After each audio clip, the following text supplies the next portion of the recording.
Okay. Neil, thanks everyone for coming. Following Larry Wall. Interesting challenge. There's only one of you. Right? You only have one person. So things I learned from having users, and this is me, Alan McCall.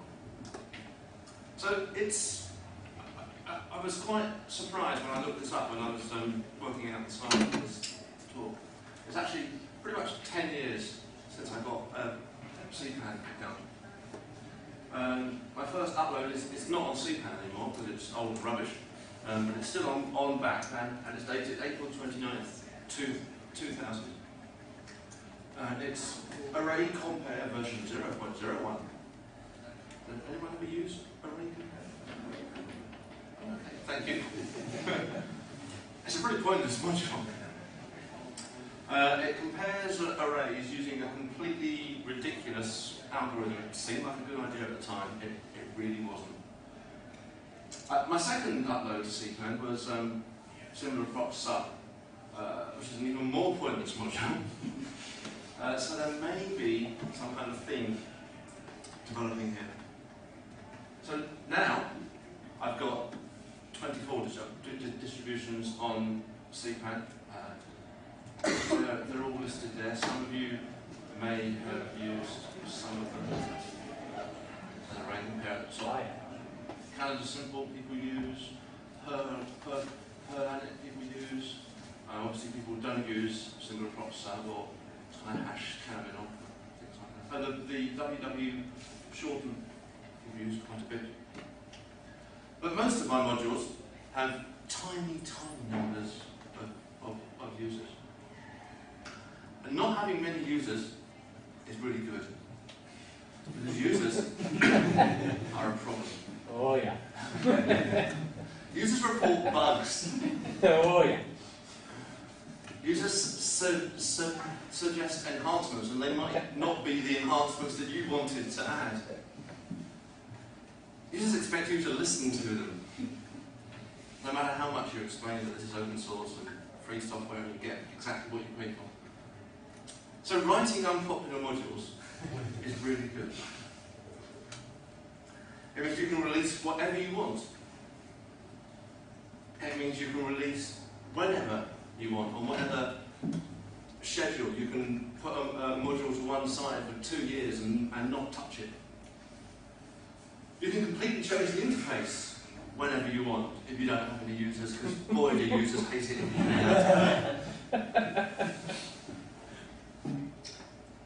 On the other hand though, users make suggestions that you would never have thought of. Users use your code in new and interesting ways. Users test your code for you. Good. Users report problems, normally through the right channels. Sometimes users supply failing tests which help you to fix things. The best users supply patches to pass the tests that they've supplied. So users are good. We like users.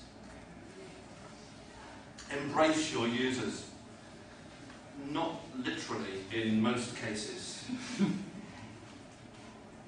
But, that's a big but, you can see.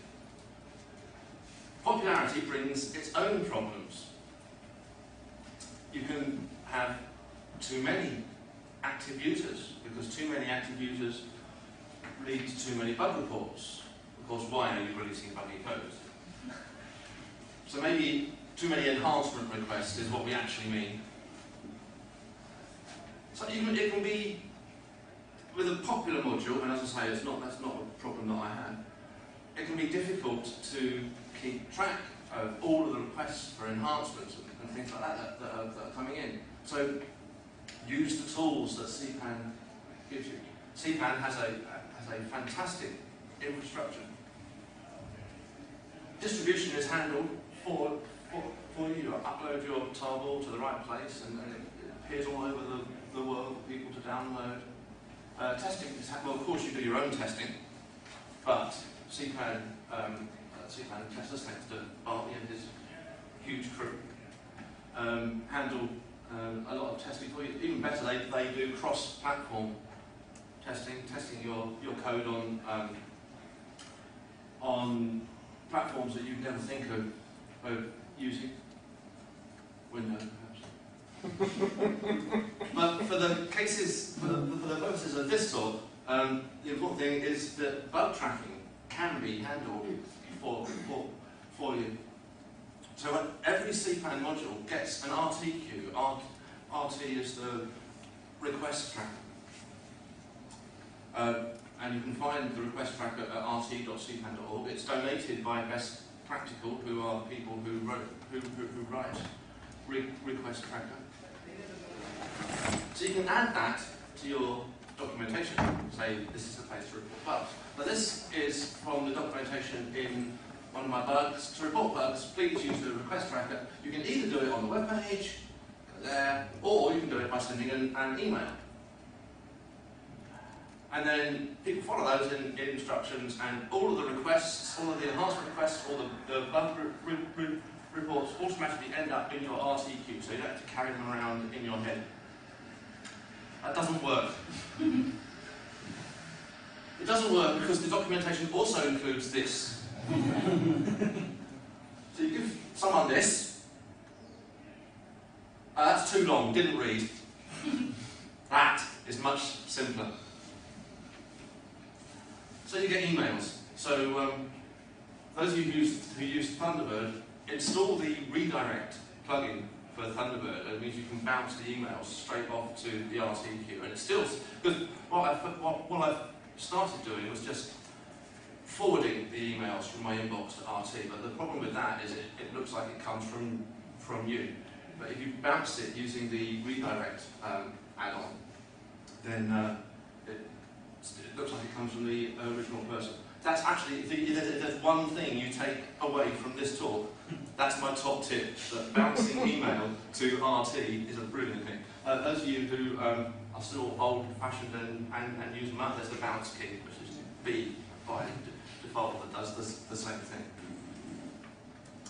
Also, you can send your own bugs to RT, so you don't have to remember everything. You've got this website that does it all for you. So you can use RT to remember everything that you need to do to fix up your modules. I even use it to remember everything that I want to do. So I sketch out vague enhancements and put that in the RT queue. Some examples of the kind of interactions that I have with my users that makes me love them dearly. Example 1, Moose. Moose, I hope you all know, is good. So a while ago I started to... Is Moosify the word? Yes. It is now. I started to Moosify my modules. So, do you remember Array Compare, the rubbish module we talked about right at the start that no one uses? So I got a bug report. Bug number 49270 for Array Compare. Please remove the use of Moose. And actually it came from the Padre. If you know Padre, the Perl editor, written by Gabor with help from Everybody else, yeah. pretty much everybody else in the world. But they were unhappy because Moose is a little bit slower than standard Perl OO. So it was slowing their performance down. It was adding fractions of a second to their startup time. So I thought about this issue. I blogged about this issue because blogging is important.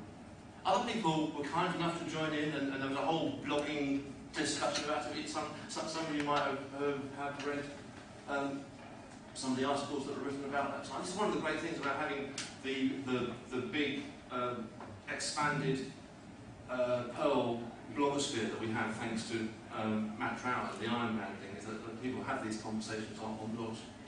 And then I did absolutely nothing.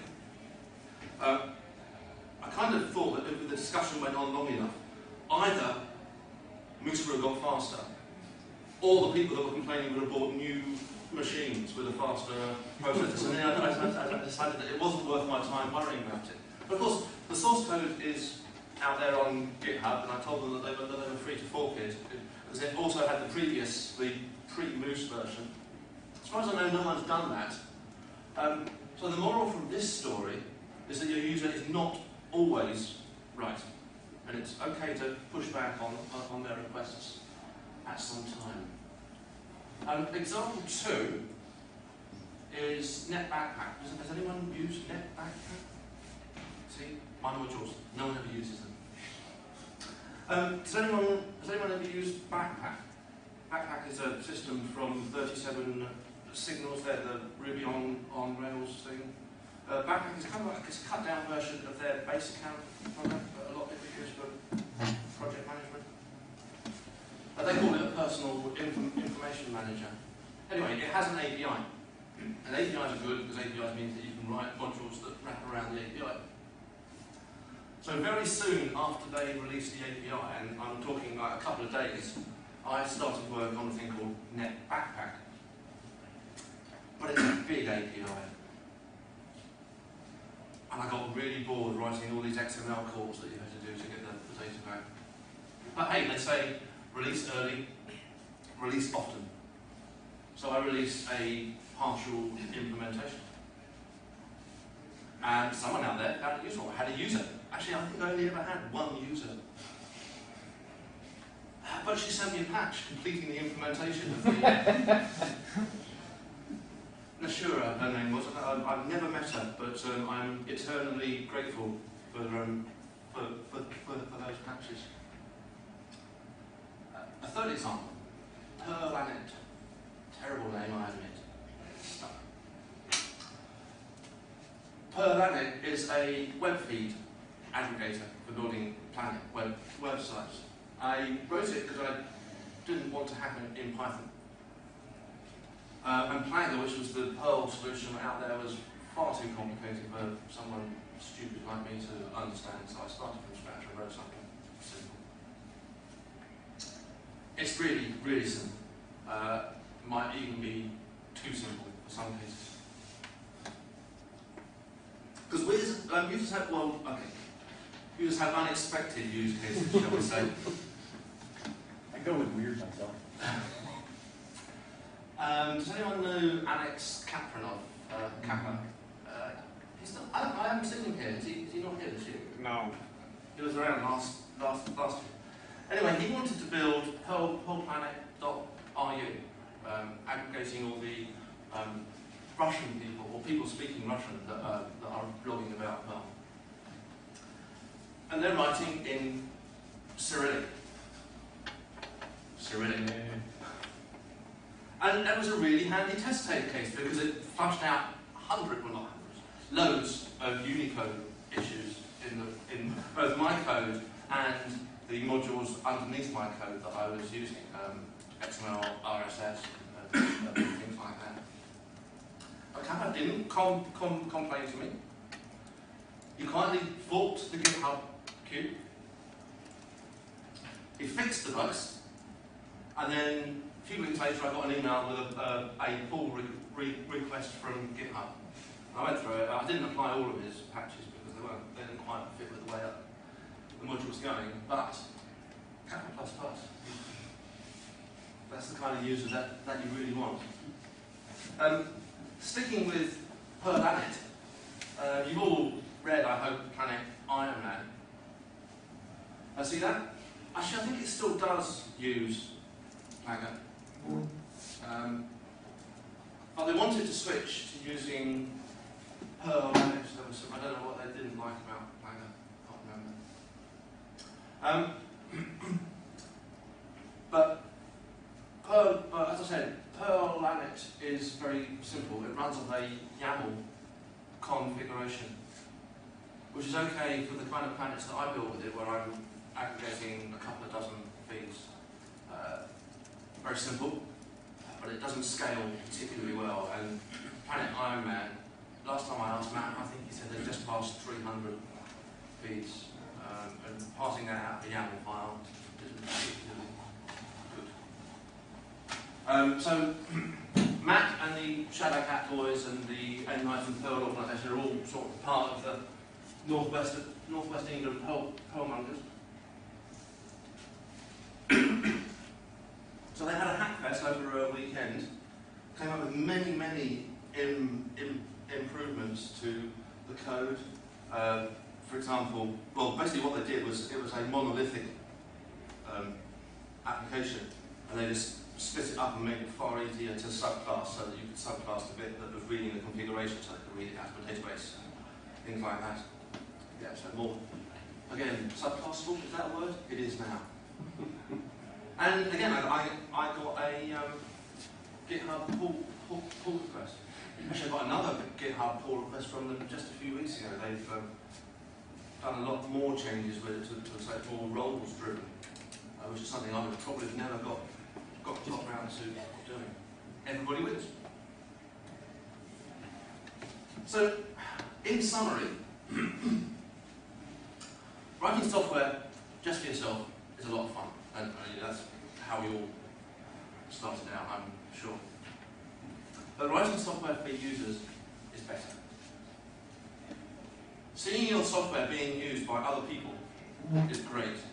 I mean, when I heard that Perl Edit is being used by the BBC to build some aggregated websites, I was really chuffed. So getting feedback about your software is great. As I say, users supply bugs, and cleaning out bugs is obviously good. Good as users supply patches. I suppose having the small number of users that I have in my module, I tend to have a higher quality user supplies bugs more often than that. Let's find new ideas. I mean, I would never have changed